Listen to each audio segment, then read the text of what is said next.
Alors, bonjour à tous, ça me fait plaisir de vous retrouver encore cette semaine.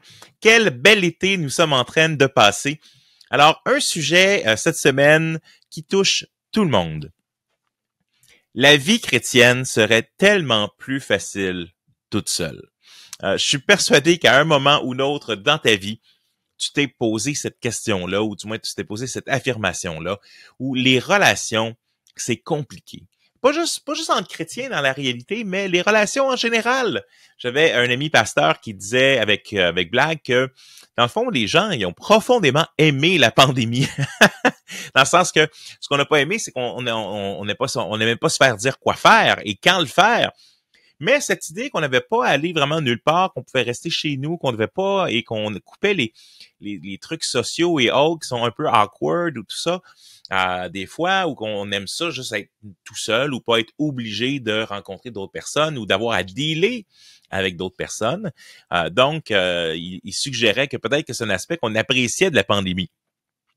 Mais bon, la vie chrétienne serait tellement plus facile toute seule quand je réfléchis malheureusement au nombre de conflits, de divisions d'église, que soit que j'ai pu voir au travers des années ou que des amis, des collègues ont pu vivre, et des fois avec des histoires d'horreur qui, dans le fond, nous restent même longtemps. Parce que vous savez, à la différence d'un conflit au travail, par exemple, ben, tu peux avoir un conflit au travail, mais bon, tu peux changer de travail assez facilement, ou l'autre personne s'en va, tu changes de département, il y a une résolution. Mais à l'église, c'est ta vie personnelle, c'est tes gens, tes amis, tes gens les plus proches. Et c'est la même chose, ce qui rend les choses encore plus difficiles, des fois en tant que leader, parce que le pasteur, par exemple, son travail, c'est l'église, mais en même temps, dans son travail, il est avec des personnes les plus proches, il est avec les gens de sa famille, il est avec les gens, il est avec ses amis, il est avec des gens qui sont proches.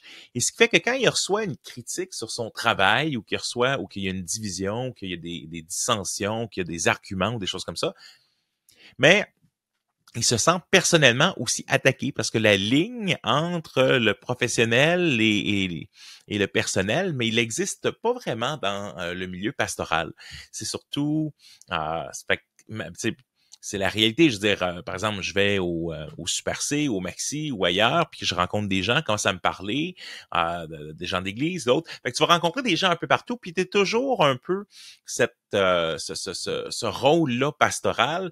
Je me rappellerai, j'étais au Loblaws à l'époque, Lobla, Marie, Lobla. J'étais au Loblaws il y a plusieurs années. C'est un grand supermarché canadien qui n'existe plus maintenant. Il a été transformé dans d'autres magasins. Mais je suis là et je pose la question comme ça à tout hasard. Je suis là avec mes lunettes de soleil un samedi, puis d'habitude, je vois pas le samedi, puis je trouve qu'il y a trop de monde. Et je pose la question, est-ce qu'il y a toujours autant de monde le samedi? Elle dit oui, mais aujourd'hui, il y a particulièrement beaucoup de monde. Et la personne qui emballe me regarde, je vous connais, vous! Elle dit, fait que là, je dis en blague, mais c'est pour ça que je sors pas le samedi. Mais vous êtes pasteur! Et donc, c'était une jeune fille qui était venue avec son groupe d'éthique et culture religieuse. Elle était venue visiter l'église pour comprendre un peu, bon, c'était qui les protestants, puis c'est quel type d'église qu'on était et tout ça. Donc, c'était chouette. Mais quand même, donc cette idée que le pasteur, des fois, ça rajoute un peu. Et quand il y a une division, même quand il y a des gens qui quittent de façon générale et on va perdre des amis, il y a beaucoup de gens dans la pandémie ont perdu des amis sur les questions de vaccins, de passeport sanitaire, de toutes ces choses-là, passeport vaccinal, pardon. Donc, on a perdu parce qu'on a eu des conflits avec d'autres personnes. Et qu'on n'a pas on n'a pas réussi à régler ces conflits-là. Et ce qui arrive, c'est que c'est des amitiés qui sont brisées, parfois même c'est des familles qui sont brisées, même qui vont plus se parler. Ils vont plus se parler pendant un temps, ou même ils viendront plus se voir parce qu'ils ont eu un désaccord sur une question à l'église. Et je l'ai vu aussi des contextes où la famille pastorale est déchirée aussi, parce que des fois, tu as les parents, les grands-parents, les oncles et la belle famille qui sont dans la même église, et ça provoque un froid qui va même jusque dans la famille, qui va avoir des répercussions à Noël, puis dans le reste des relations, des fois avec les relations avec les petits-enfants. Ça peut être vraiment, malheureusement, terrible. Et une des choses qui m'a réconcilié, et je vous dirais que souvent j'avais un peu de difficulté, des fois, on disait, wow, Seigneur, ton Église Pourquoi il y a autant de divisions? Pourquoi il y a autant de blessures? Pourquoi est-ce que on se déchire constamment? Mais je vous dirais que d'avoir la chance de faire un peu de travailler dans le monde séculier pendant un bout de temps m'a comme réconcilié avec les problèmes qu'on a dans l'Église, parce que je me suis dit, waouh, OK, ça m'a réconcilié. On n'en a peut-être pas autant que ça. Et souvent, de voir dans une culture où de compétition, où les gens, des fois, se mettent des couteaux dans le dos pour se passer l'un par-dessus l'autre, puis ils font des, tu sais, Jésus disait, mais les gens du monde, c'est des manipulations de pouvoir, puis de politique, qu'il n'en soit pas ainsi parmi vous. Que celui qui veut être le premier soit le serviteur. Mais donc, ça m'a comme réconcilié avec le fait de dire, oh, OK, on peut avoir des mauvaises relations, des conflits dans l'Église, mais c'est quand même toute une autre ballgame que qu'est-ce que je vois dans la société. Et donc, ça m'a réconcilié un peu. Et j'aimerais qu'on puisse regarder ensemble aujourd'hui donc un passage en Colossiens chapitre 3. Je pense qu'il cadrerait bien un peu avec cette thématique. La vie chrétienne, ça serait tellement plus facile tout seul. Parce que des fois, c'est ce qu'on a le goût. Hein. Des fois, on dit, ah, mais de la chenoute, tu sais, je vais... si c'est pour être comme ça, là, moi, je vais juste m'en aller.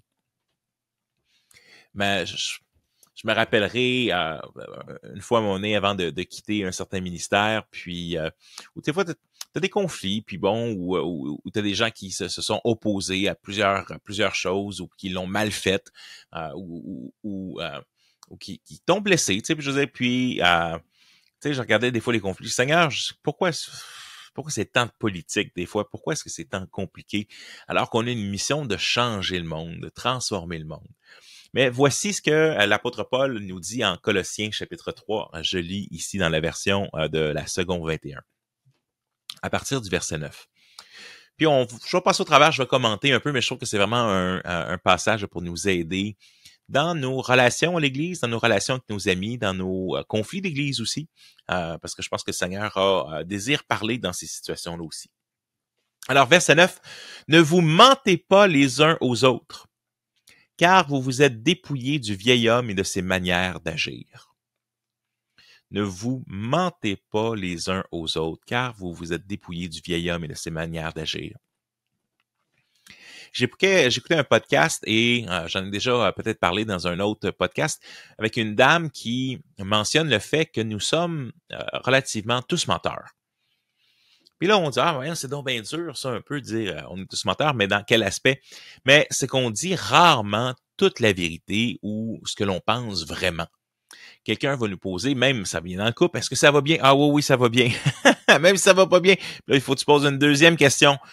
Ah, mais non, finalement, il y a quelque chose. Même chose, même que ce soit dans le comité pastoral ou des fois, tu sais, bon, entre les anciens, tu poses une question, puis tu as peur de donner la vraie réponse ou ce que tu penses ou ce que tu perçois. Puis finalement, ce qu'on fait, c'est qu'on n'adresse pas les problèmes, on n'adresse pas les choses, on n'améliore pas les choses non plus parce qu'on n'ose pas parler, on n'ose pas blesser. C'est comme, ben, t'as une crotte de nez sur le nez ou t'as une tache de ketchup sur la bouche, quelque chose, mais est-ce que je l'ai dit?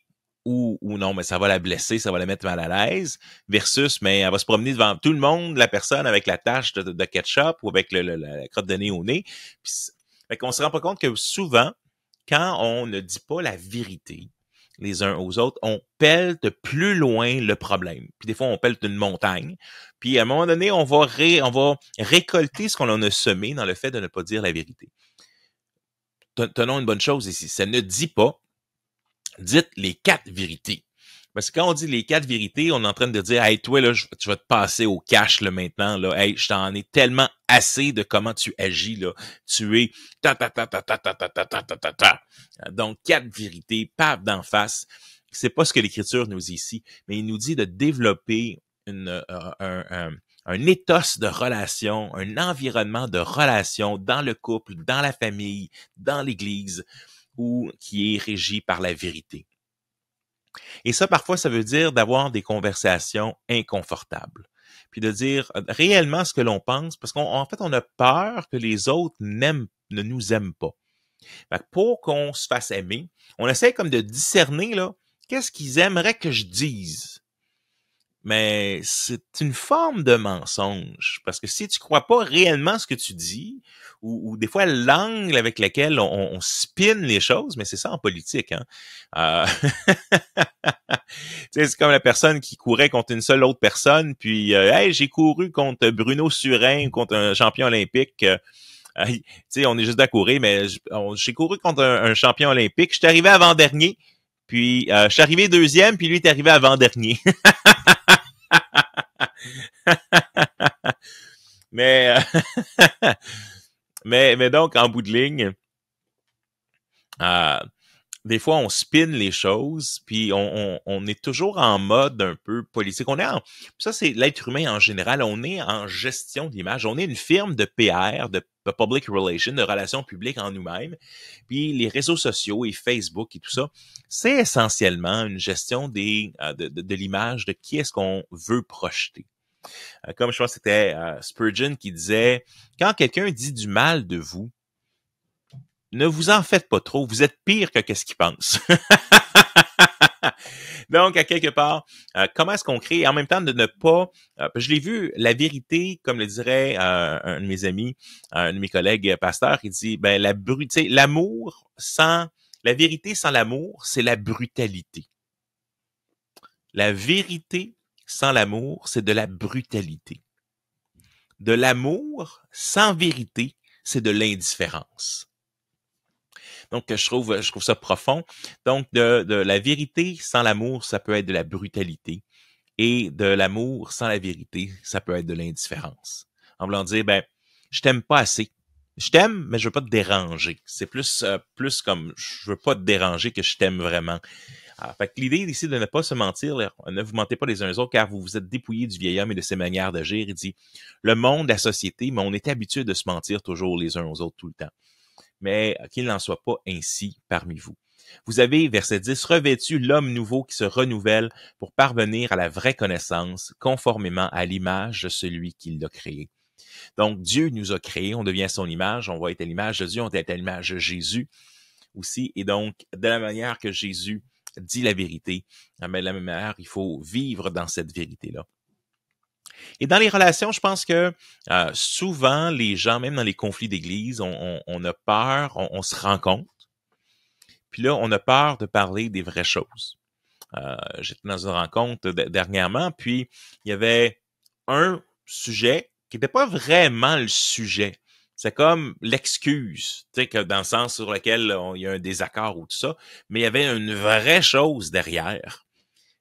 Mon objectif, ma prière, mon objectif en arrivant dans cette situation-là, c'est de dire, ben, j'espère que même si c'est mal à l'aise, on va parler des vraies choses, puis pas juste de ce qui est en surface ou ce qui semble, parce qu'on pourrait parler de ça, puis partir, puis avoir l'impression qu'on s'est réconcilié ou qu'on a avancé dans la situation, mais on n'avancera pas plus dans la vraie vie parce qu'on n'a pas adressé la véritable chose. Alors, des fois, pensons-y, je crois que beaucoup de conflits d'église est parce qu'on n'a pas adressé la vraie chose. Ou aussi, je pense que c'est un des cas, c'est que on n'a pas confronté. Il y a des gens qui, j'ai la misère à donner une mauvaise, de donner des mauvaises intentions aux gens. Parce que je me dis, mais les gens, ils pensent toujours avoir raison. Si on, effectivement, si je pense pas comme l'autre personne, c'est parce que je pense que j'ai raison de penser comme je pense. Si je suis pas dans l'autre église, l'autre bord de la rue, c'est parce que je pense qu'on a des différences, puis je pense que j'ai raison. Fait on pense toujours qu'on a raison. Un des pas de l'humilité ou de la résolution de conflit, c'est de se mettre dans les bottines de l'autre personne. D'essayer de comprendre comment il voit le monde. Tu sais, comprendre avant d'être compris. Pour, OK, comment, si je vivais dans cette situation-là, comment il aurait perçu ce que je suis en train de faire? Puis des fois, ben, c'est les intentions que l'on porte à l'autre qui sont plus le problème, puis on a la difficulté à se mettre dans les souliers de l'autre. Et pourtant, c'est une des clés pour essayer de nous faire avancer dans la résolution de conflits. Fait que de se poser la question, comment est-ce que l'autre voit les choses? Mais des fois, les gens sont... tu sais, il y a un livre que j'ai vraiment beaucoup aimé, puis je pousse beaucoup pour qu'il soit traduit en français. C'est Ministering to Difficult People, Well-Intentioned Dragons. C'est un livre qui s'appelle donc Les dragons bien intentionnés. Donc, interagir ou conseiller ou travailler avec des personnes difficiles. Et ces dragons, bien intentionnés, un dragon, mais ça chute du feu. Mais le dragon peut être bien intentionné en voulant dire faire la bonne chose, puis quand même tout brûler pareil, puis tout détruire sur son passage. Fait que souvent, je veux dire, ben, des fois, il peut y avoir des gens qui sont misguided, qui sont pas corrompus, là, mais par le côté obscur, mais on va dire, ils ont leur compas est pas dans la bonne direction. Il y a quelque chose ils sont convaincus de leur chose, mais c'est faux ce qu'ils sont convaincus et dans ce sens, ils vont tout détruire au nom de la vérité parce il faut dire la vérité, mais comme je dis, la vérité sans amour, mais c'est de la brutalité. Et ce qu'on recherche à faire, c'est l'amour et la vérité ensemble. Mais si tu détruis tout sur ton passage, même au nom de la vérité, mais tu es en train de faire l'œuvre du diable. Tu as beau avoir la vérité, tu es en train de faire l'œuvre du diable. Et l'Écriture dit, celui qui détruit l'Église de Dieu, Dieu le détruira. C'est une affirmation, c'est un avertissement solennel, mais en bout de ligne, si tu détruis au nom de l'amour, mais t'es pas en train d'avoir amour. Par contre, on peut dire, j'entends, oui, mais là, si vous êtes pas intéressé à la vérité, mais on n'est pas intéressé à ce que tu détruises tout au nom de la vérité. Est-ce qu'il y a des choses qu'on peut être pas d'accord des fois aussi, puis quand même s'aimer puis avancer? Ça, c'est un autre point. Mais il y a des gens qui, parfois, vont réellement être mal intentionnés. Ça m'est arrivé dans une situation où on avait eu un conflit sur le conseil d'église et les gens, malheureusement, avaient fait des conflits dans l'église précédente dans laquelle ils sont venus. Ils ont fait des conflits dans l'église après qu'ils soient partis de chez nous. Des dragons qui ont mis le feu tout le temps partout. Puis, je me rappelle, ça finit devant un vote d'assemblée où l'assemblée où finalement a voté en faveur, donc, ma faveur, on va dire, ils ont voté, c'est un vote de confiance, puis ils ont voté en ma faveur majoritairement. Puis, ces gens-là, ben, ils sont partis d'église. Mais malgré le fait qu'ils sont partis d'église, il y avait un loophole qui faisait qu'ils n'avaient pas encore remis leur démission, fait qu'ils se présentaient quand même à mes rencontres de conseil. Ben là, parce qu'ils sont pas contents, l'Église a pris la mauvaise décision. Oui, mais l'Église a pris une décision. Si tu es là, puis tu continues de venir gratter, ben là, il y a vraiment quelque chose de mal intentionné. Puis ce que le pasteur de l'autre côté leur a dit, vous ne pouvez pas faire ça, là, vous ne pouvez pas être pas dans l'Église puis rester sur le conseil, puis ça n'a pas de bon sens. Mais donc il y a des situations où il y a des gens qui sont mal intentionnés. Ça, l'apôtre Paul nous le dira, les gens qui causent des divisions, avertis-les. Puis après 2 fois, là, c'est le temps de les mettre à l'extérieur parce qu'ils sont en train de détruire l'Église de Dieu. On a ça en Tite, chapitre 3. Fait qu'il y a des cas où, dans les relations avec les gens, c'est le rôle pastoral des anciens de mettre leur pied à terre. Il faut faire une différence entre le processus de discipline, qui est en Matthieu, chapitre 18, notamment. La discipline, c'est quoi? C'est quand un frère ou une sœur décide de vivre de façon intentionnelle, ils persistent et signent dans leur péché. C'est souvent un péché assez évident, que ce soit l'adultère, que ce soit la fraude, que ce soit le mensonge, que ce soit la violence. Donc, généralement, les péchés qui remontent dans un cas de discipline, c'est les péchés qui sont le plus visibles. Mais on doit quand même, l'Écriture nous encourage à nous confesser les péchés les uns aux autres, puis à s'encourager les uns les autres. Fait que ce processus de discipline en continu, mais c'est la vie chrétienne de s'encourager puis de continuer. Mais le processus de discipline lui-même, c'est si un frère vit dans une situation de péché particulière, ben tu vas le voir premièrement, puis tu l'encourages, il t'écoute pas, tu vas le voir avec 2 frères, un ou 2 frères, tu sais, puis là tu vas essayer de l'encourager, puis si ça marche pas, ben on le dit à l'Église, aux anciens, puis si ça marche pas, ben là on va dire à la personne, mais garde, on te considère, tu marches pas, tu es en train de marcher en ennemi de la croix, puis non, on te considère plus un membre de la communauté. On considère que tu comprends pas l'Évangile. Donc, ce qu'on appelle la discipline, l'excommunication, donc l'excommunion, il y a plusieurs termes qui sont utilisés, mais ça, c'est la discipline d'Église dans un cas d'un péché grave particulier. La division, c'est certainement un péché, mais c'est pas la même chose. Puis c'est un des problèmes que j'ai vus souvent, c'est que ceux qui causent des divisions, mais au départ, ça a l'air des fois d'une mésentente entre 2 personnes ou entre 2 groupes de personnes. Mais il n'y a pas nécessairement un péché qui est là, parce que ça arrive une mésentente, puis on essaie de réconcilier. Et là, et comme ce n'est pas un péché flagrant, mais ça, la division, c'est de passer en arrière. Puis bon, des fois, ça m'est arrivé dans d'autres cas où quelqu'un me dit, mais écoute, il y a une personne qui se promène de personne en personne, puis qui essaye de convaincre les gens de telle chose ou de telle chose. C'est arrivé d'avoir des loups dans l'église qui sont venus littéralement, puis qui attendaient les gens à la porte de l'église pour essayer de les convaincre de pas venir à l'église. Des choses weird. Des fois, mais il y a des gens qui sont réellement des loups. On le voit dans le discours d'adieu de l'apôtre Paul en Actes chapitre 20. Des loups viendront, mais c'est le rôle des évêques, donc des pasteurs, de protéger le troupeau face à ces loups qui viennent.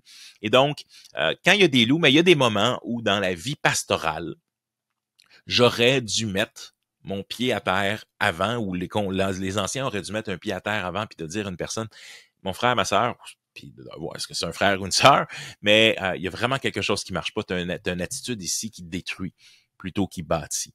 Et puis ça, de pas avoir mis mon plus tôt que plus tard, parce que souvent, tu t'espères toujours, en tant que pasteur, dire j'espère, tu sais, je vais faire l'autre bout de chemin parce que j'espère non seulement pour la personne, mais pour sa famille, puis ses enfants, puis j'espère qu'on peut les aider à avancer en grand, tu sais, l'ensemble d'entre eux.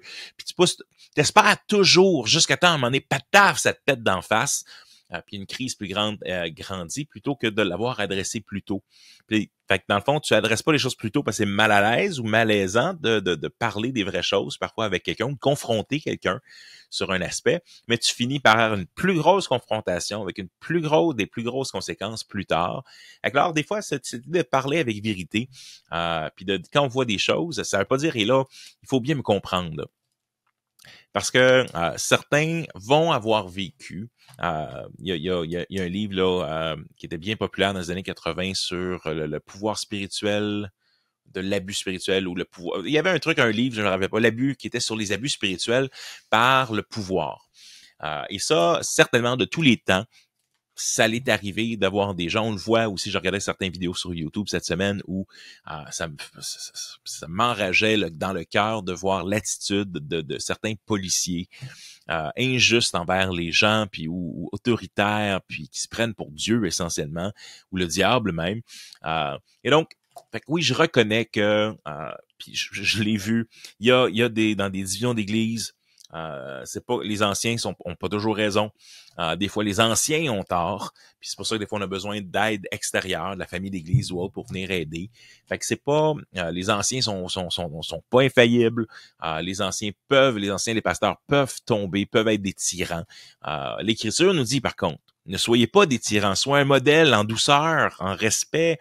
Soyez un modèle pour les fidèles, tu sais. Puis de l'autre façon, il est aussi marqué, par exemple, de pas irriter nos leaders, de pas faire que leur leadership, écoute, ça devient un fardeau parce que l'Écriture hébreu dit personne gagne. Je pense que c'est dans 1 Pierre. 1 Pierre et Hébreu parlent tous les deux, mais il y en a un des deux qui dit, si on rend la vie difficile à nos leaders, comme le peuple d'Israël fait tout le temps, ça rend vraiment la motivation difficile pour les leaders. Puis on a beaucoup de leaders qui finissent par faire des burn-out, quitter le ministère, quitter l'Église malheureusement, à cause de toutes les blessures qu'ils ont eues, parce qu'il y a plus de blessures. Tu sais, comme disait une chanson de Michael Card en parlant de Judas qui a trahi Jésus, il dit « Only a friend can betray a friend, a stranger has nothing to gain. » Seulement un ami peut trahir un autre ami. Un étranger a rien à gagner spécifiquement à trahir. Fait que quand on se fait faire mal, c'est par les personnes souvent qui sont le plus proches. Parce qu'un étranger viendrait te voir, puis ça m'est déjà arrivé. Il y a un étranger qui dit « Hey, t'es laid! » complètement gratuitement. Ouais, mais en bout de ligne, regarde, le gars, il y a un problème, puis tu peux te laisser affecter ou pas, mais ça serait pas mal plus un impact si un de tes amis vient te le dire, tu sais, puis vient dire des choses désagréables ou méchantes. Salut tout le monde, j'aimerais ça profiter de ce moment pour t'inviter à t'inscrire à ma toute nouvelle lettre de nouvelles Samedi de grandir. C'est quoi Samedi Grandir? C'est un courriel qui sort tous les samedis. C'est court, mais tu y retrouves des idées qui me font réfléchir, des liens, des choses que je regarde, des citations de livres, des idées de lecture. Donc, c'est un court courriel, c'est une dose hebdomadaire d'inspiration, de formation et de goût d'être en mission. Et tu peux t'inscrire à www.missionnel.org/samedi. Donc, www.missionnel.org/samedi. Et pourquoi t'inscrire? Mais une des raisons, sur les réseaux sociaux, souvent Facebook, avec son algorithme et tout ça, fait qu'on voit pas nécessairement tous les contenus qui nous intéressent ou les gens qui veulent nous suivre, mais ne voient pas tous ces contenus-là. Mais en t'inscrivant à la lettre de nouvelles, mais c'est la façon de rester en contact. Tu peux même avoir un lien aussi pour communiquer avec moi. Si tu as des idées de podcast ou des commentaires ou autres, mais je t'invite aussi à m'écrire. Alors, Samedi de grandir, c'est une dose hebdomadaire pour toi. Eh bien, va t'inscrire maintenant et je te souhaite un bon retour d'épisode. Bye bye.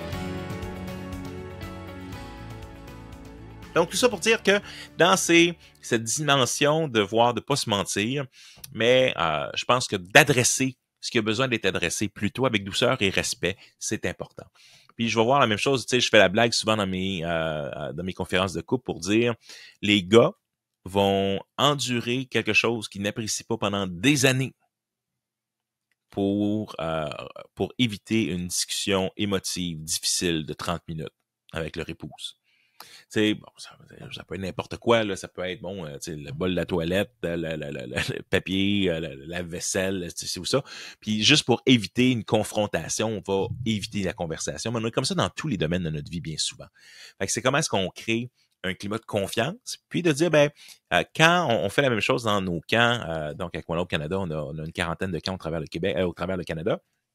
Et on a quelque chose qu'on appelle in-camera session, c'est-à-dire on a un temps dans les rencontres de conseil où les directeurs sortent, puis pour 5 à 10 minutes, pas plus long, 5 à 10 minutes, on a le chance de dire comment est-ce qu'on peut prendre soin de nos leaders, comment est-ce qu'il y a des choses qu'on a besoin d'adresser avec eux, que peut-être le président du conseil ou d'autres vont aller adresser avec eux. Pourquoi? Parce que on veut pas laisser les choses devenir gros, puis à un moment donné, pataf! Donc, il se fait que, comme on pose la question régulièrement, mais c'est pas grave. Ah oui, regarde, hey, ça me dérange quand? Ça fait 2 fois cette semaine que je remarque que tu arrives plus tard que qu'est-ce que tu me dis. C'est difficile d'avoir le souper à temps. Mais avec le temps, ça peut grandir. Fait que d'avoir des fois une place, un mécanisme en place pour parler des choses qui nous dérangent ou des choses qui peuvent améliorer. C'est une bonne question. Hey, comment est-ce qu'on peut améliorer notre vie ensemble? Comment est-ce qu'on peut améliorer notre Église? Comment on peut améliorer? Puis là, on lance des idées. Donc, comme le principe, là, j'en parlais la semaine dernière dans le podcast avec Dale Carnegie, How to Win Friends and Influence People, comment gagner des amis et influencer les gens. Ben, don't kick the beehive. T'sais, si tu veux avoir du miel, kick pas la ruche, là. Fait que de la même façon, fait que d'y arriver à cette vérité de côté positif plutôt que avec une critique, ça fait toute une différence dans l'approche aussi. Alors, l'apôtre Paul continue, on est en Colossiens chapitre 3. Il n'y a plus ni juif, ni non-juif, ni circoncis, ni incirconcis, ni étranger, ni sauvage, ni esclave, ni homme libre, mais Christ en tout et en tous. La réalité, là, c'est ça, on parle beaucoup de racisme dans notre société, mais moi, je dis oui, on est tous racistes. Tout le monde. Peu importe ta couleur, peu importe ton âge, peu importe, on est tous racistes.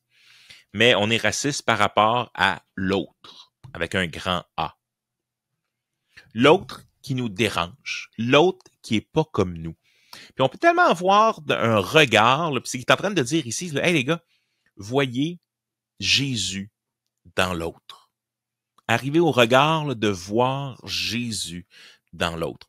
C'est ce que Mère Teresa disait, elle a œuvré auprès des pauvres à Calcutta pendant toute sa vie en Inde. Et elle dit, mais pourquoi tu restes là puis tu les aides, puis même si c'est dangereux pour ta santé. Puis elle dit, mais quand je les regarde, je vois Jésus. Donc, de voir l'autre comme Jésus. Ici, bien sûr, dans le passage lui-même, il parle des gens dans l'Église, qu'il n'y a plus ni juif, ni non-juif, ni circoncis, ni incirconcis, ni étranger, ni sauvage, ni esclave, ni homme libre.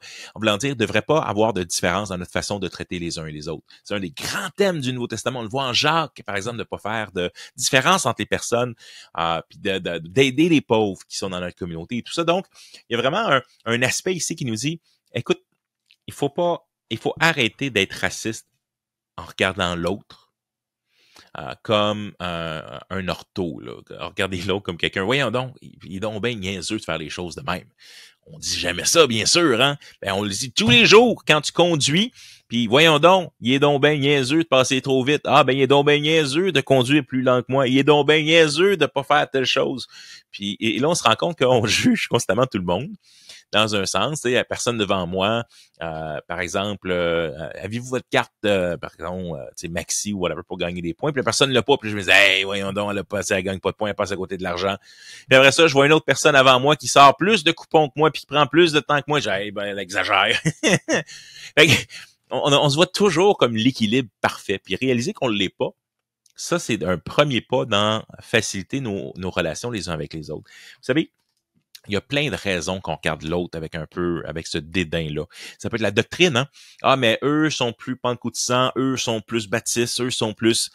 ça peut être, ah, mais boy, hey, comment il gère son temps, lui? Il est donc bien pas efficace, ou il va donc bien trop vite, oh, il ben fait donc... Ou encore, ah, les finances, hey, ils gèrent donc bien mal leur argent, eux autres. Ah, mais voyons, qu'est-ce qu'ils font avec leur argent, eux autres? Dans l'Église aussi, tu sais, on peut être fâché, ben voyons donc, pourquoi les pasteurs, c'est ça qu'ils font? Ils devraient faire autre chose. On peut aussi regarder, par exemple, les opinions politiques. Ah, mais t'es bien plus à gauche, puis t'es bien bon trop à droite. Puis, tu sais, bon, c'est même aujourd'hui, c'est drôle, parce que mon oncle m'appelle, puis il m'a donné un coup de main pour changer les pneus de ma voiture. Puis en faisant, puis il a voulu nous aider plus, il me disait, regarde, il a fait un peu de ménage, puis il a trouvé une carte de membre d'un parti politique, tu sais, lequel je suis membre d'un parti politique. Puis, voyons donc, j'avais pas réalisé que tu étais de tel parti politique. Mais, fait que là, tu sais, il m'a tiré la pipe, tu sais, puis la réalité, c'est qu'on voit l'autre avec un grand A comme différent. Même chose, notre façon d'élever nos enfants.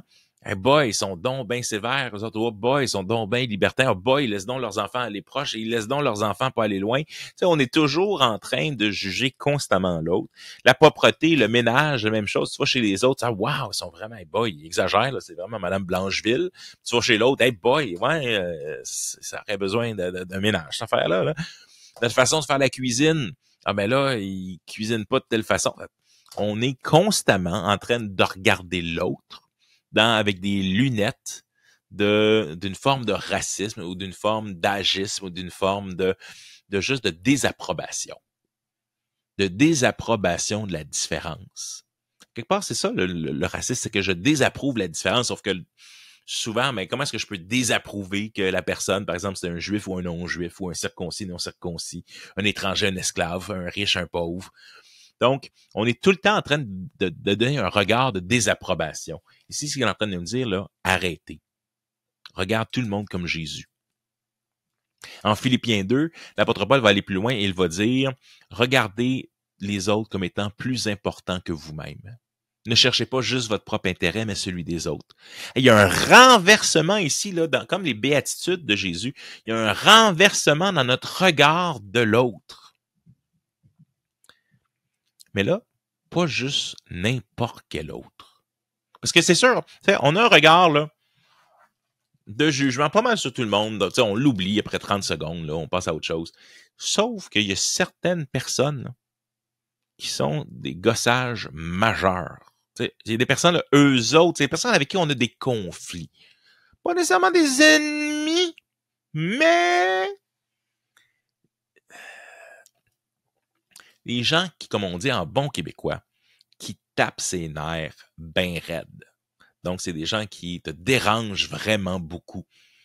Le texte continue. Verset 12. Ainsi donc, en tant qu'être choisi par Dieu. Hey, toi, tu es choisi par Dieu. Ton frère dans l'Église est choisi par Dieu. Ta sœur dans l'Église est choisie par Dieu. La personne qui tape ses nerfs dans l'Église est choisie par Dieu. Bien, on ne sait pas exactement si c'est des vrais chrétiens, des vrais élus, mais Paul ici prend pour acquis. Hey, on est dans l'Église, on est des choisis.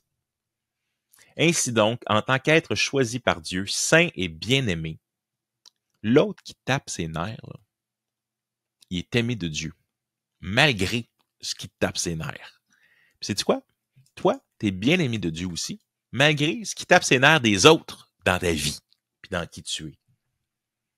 Revêtez-vous donc de sentiments de compassion, de bonté, d'humilité, de douceur et de patience. Revêtez-vous. Hey, c'est ça prend un effort. De quoi? Je me réveille, je mets compassion, bonté, humilité, douceur, patience. Je lisais dans Timothée, je prêchais sur 2 Timothée 3, verset 14 et suivant, dimanche dernier. Puis, Paul va parler d'instruire les gens et de les reprendre et tout ça, mais avec une patience inlassable et un souci d'instruire. Fait qu'ici, il est en train de dire, hey, wow, quand tu es dans tes relations, là, une des choses là, pour ressembler à Jésus, là, compassion, bonté, humilité, douceur et patience. Hey, écoute, on a pour une vie à travailler sur ça, là. Mais comment je travaille sur ça intentionnel? Seigneur, aide-moi à aimer. Qu'est-ce que Jésus nous a dit? Aimez vos ennemis. Priez pour ceux qui vous persécutent. Ça commence par la prière puis de demander à Dieu de changer notre regard. Et là, c'est un de mes versets favoris de la Bible, là. Supportez-vous les uns les autres. Mais ici, dans ce qu'on va le voir dans le passage, je le traduirais différemment en québécois. Endurez-vous les uns les autres. Parce qu'on peut supporter, tu peux comme t'encourager, tu sais, ah, je te supporte, mais ça peut être te supporter, hey, c'est pas facile de te supporter. Donc, endurez-vous les uns les autres. Et là, pourquoi est-ce que je pense que c'est la bonne traduction? Regardez le reste du passage. Et si l'un de vous a une raison de se plaindre d'un autre, pardonnez-vous réciproquement. Tout comme Christ vous a pardonné, pardonnez-vous aussi. On a exactement ça dans notre Père. Pardonne-nous nos offenses comme nous pardonnons à ceux qui nous ont offensés. Encore, puis encore, puis encore, puis encore. T'es pas obligé d'être le meilleur ami avec la personne qui te tape ses nerfs, là. Mais peut-être, à un moment donné, si c'est difficile, si vous avez à cohabiter ensemble souvent, ben, il peut valoir la peine de s'asseoir puis de discuter. Par contre, il y a un des problématiques, des fois, c'est pourquoi est-ce que c'est difficile de supporter certaines personnes? C'est qu'elles sont difficilement supportables. Tu as des gens qui ont des mauvais caractères. Le fruit de l'esprit, de la douceur, la compassion, la bonté, l'humilité, la douceur, la patience, c'est pas là. Puis, mais le Seigneur veut ça pour leur vie à eux aussi.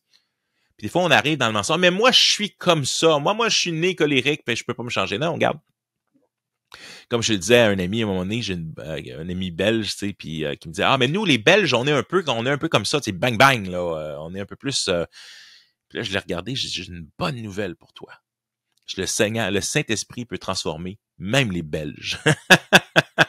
En voulant dire, hey, peu importe, là, peu importe ta condition, peu importe qui tu es, peu importe c'est quoi ton cycle, c'est quoi les péchés, en guillemets, que tu gardes, puis ceux qui sont ancrés solidement dans toi ou dans ta famille, le Saint-Esprit est capable de briser ça. Tu es capable, avec son aide, de briser ça. Je vois aucune raison pourquoi est-ce que tu devrais parler avec colère ou avec d'une façon qui va détruire l'autre. Que toute parole qui sort de votre bouche soit pour l'édification, Éphésiens 4, 29, ne laissez pas accès au diable. Éphésiens 4, 29, 30 et suivant. Et Éphésiens 5, 1, c'est quoi? Soyez les imitateurs de Dieu. Fait que je vois pas de raison. Je vous dirais des fois, tu sais, puis les oreilles me chicotent. Ça m'arrive d'être impatient. Ça m'arrive d'avoir ma réserve de volonté ou de patience, là, elle est pas là, puis là, je me sens un peu plus snappy. Puis ça m'est arrivé des fois de dire aux enfants, hey, je suis vraiment désolé, hey, c'était pas agréable, je suis désolé, non, ça marche pas.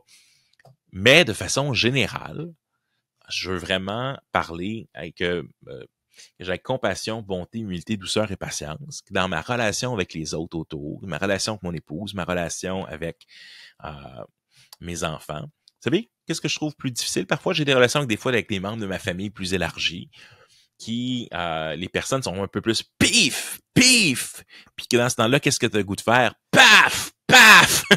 Bien sûr, pas que des coups, là, mais dans le verbal. Puis je me rends compte que, hey, non, dans cette relation-là, parce que je me sens attaqué davantage, j'ai quand même besoin de regarder avec la compassion, la bonté, l'humilité, la douceur, la patience. Mais ça va me demander un coup. Parce que quand l'autre m'attaque, c'est un péché contre moi. Mais l'amour couvre une multitude de fautes. Puis d'accepter, pardonner, là, c'est d'accepter Jésus est mort pour cette faute-là. Même si la personne ne m'a pas demandé pardon, là. Ici, c'est mieux de vous pardonner réciproquement. Mais ça sous-entend quoi? Ça sous-entend le verset 9, ne vous mentez pas. Et il disait, hey, quand tu me parles comme ça, je me sens vraiment attaqué, ou je me sens vraiment mal, ou je me sens triste, je me sens... Et donc, d'être capable aussi de partager ça. Puis, des fois, mais ce qui arrive, c'est que les gens qui ont un tempérament abrasif ou juste difficile, ben, personne ne leur dit jamais rien parce qu'on les évite.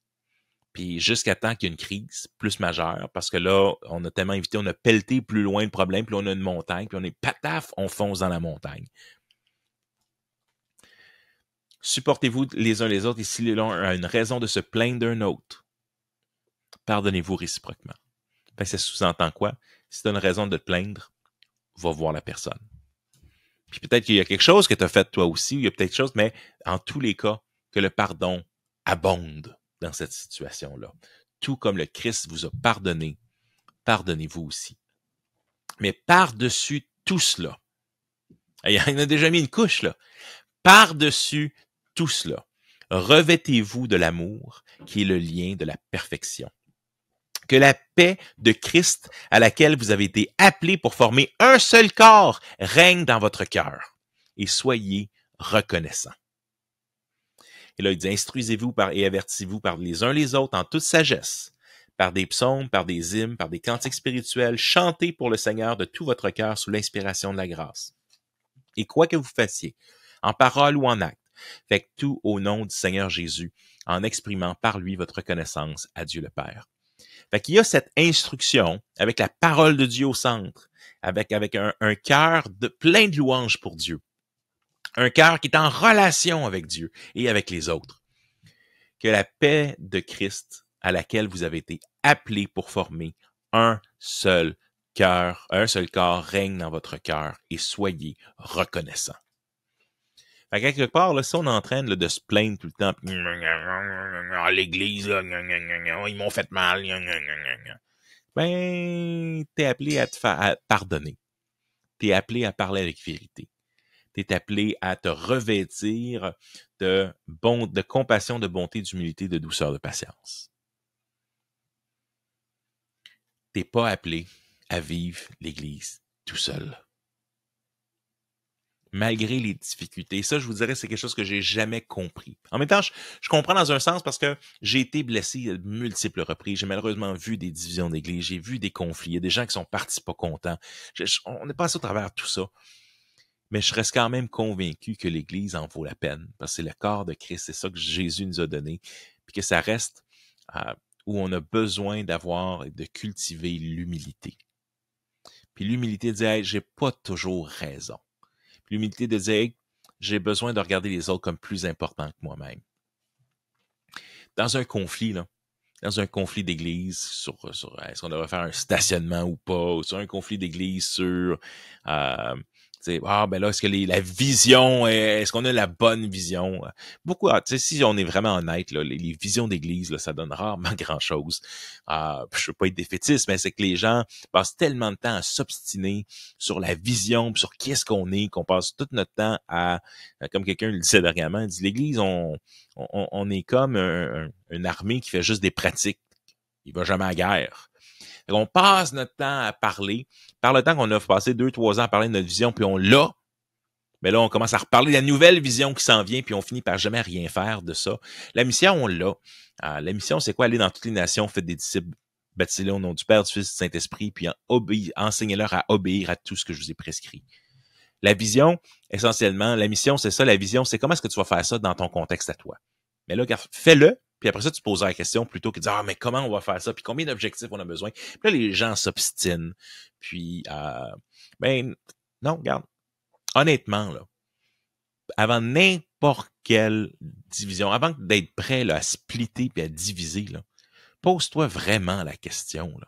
Hey, c'est-tu vraiment un sujet qui est tellement important que Jésus se diviserait sur cette question-là? Puis j'en connais pas beaucoup de sujets qui arriveraient à là, de dire non, des fois, vivre en communauté, c'est d'accepter de I'll do it my way. Non, c'est accepter que ça sera pas toujours de ta façon. C'est justement ça, vivre en communauté. Quand tu vis en couple, ça veut dire que tu vas pas toujours aller voir juste les films que toi tu veux voir, ou que tu vas pas toujours aller au restaurant que toi tu veux aller, ou tu vas pas toujours faire les activités que toi tu aimerais. Des fois, on va regarder les activités que les autres dans la famille aimeraient. C'est ça, vivre en communauté, vivre avec l'autre, ou vivre avec plein d'autres. La vie chrétienne sera tellement plus facile tout seul, peut-être, mais c'est pas comme ça que Jésus l'a créé. Il nous a créés pour qu'on soit en relation, puis qu'on ait des bonnes relations les uns avec les autres. Alors, écoutez, j'espère que ça a pu être utile, cette réflexion aujourd'hui. Disait, la vie en communauté, ça vaut vraiment la peine, mais une vraie communauté qui intervient dans la vie des uns des autres, qui bâtit des relations assez proches pour être capable, justement, d'avoir ce type de relation-là avec d'autres. Que le Seigneur vous bénisse et on se retrouve la semaine prochaine. Un bon été, profitez-en. Profitez-en pour avoir un impact autour de vous, pour avoir du bon temps en famille, pour créer des souvenirs aussi. C'est important. Que le Seigneur vous garde.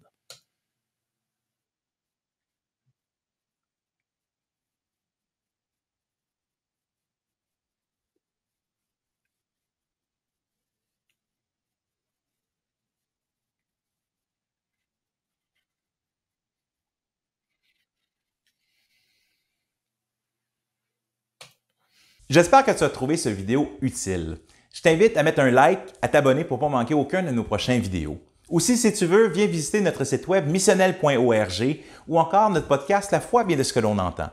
Puis si jamais il y a un sujet qui n'est pas là et que tu aimerais, écoute, suggère-le. Ça va nous faire plaisir de travailler là-dessus puis de voir comment on peut continuer à servir les églises et le corps de Christ. Que le Seigneur te garde.